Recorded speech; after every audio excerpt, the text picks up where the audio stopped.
আল্লাহর উদ্ধারের পরিকল্পনা পরিপূর্ণ করার জন্য মাবুদ ঈসা গুনাহের কারণে আসা লজ্জা অনুভব করলেন। তিনি আমাদের জায়গায় অভিশপ্ত হলেন।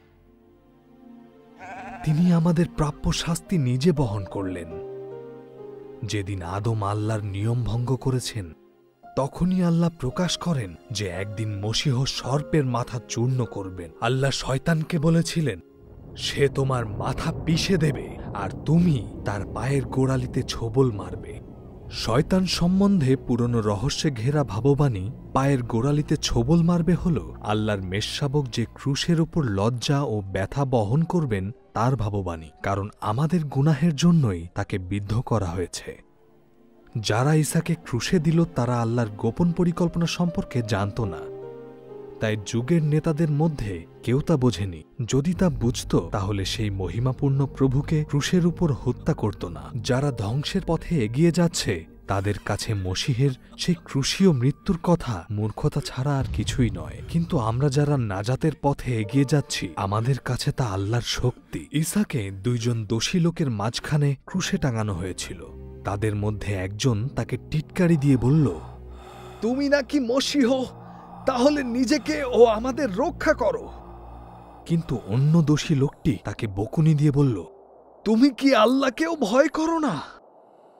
তুমি তো একই রকম শাস্তি পাচ্ছ, আমরা উচিত শাস্তি পাচ্ছি, আমাদের যা পাওনা আমরা তাই পাচ্ছি, কিন্তু এই লোকটি তো কোনো দোষ করেনি।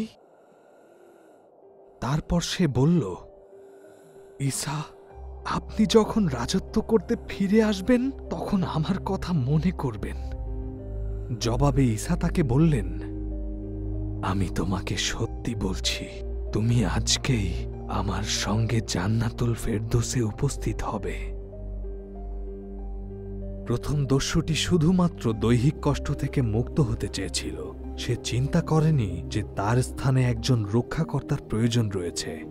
দ্বিতীয় দোষী ব্যক্তিটিও ঈসাকে টিটকারি দিল, কিন্তু মৃত্যুর মুখোমুখি দাঁড়িয়ে তার হৃদয় পরিবর্তিত হল।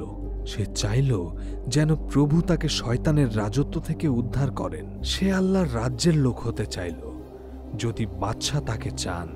সন্দেহহীনভাবে ঈসা উত্তর দিলেন, আজকেই আমার সঙ্গে জান্নাতুল ফেরদৌসে উপস্থিত হবে।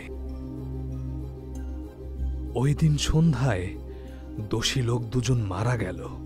একজন দোজখে গিয়েছিল, অন্যজন জান্নাতে গিয়েছিল। কি বিষয় এই পার্থক্য তৈরি করেছিল? একজন রক্ষাকারী বাদশার উপরে ঈমান রাখেনি, কিন্তু অন্যজন রেখেছে।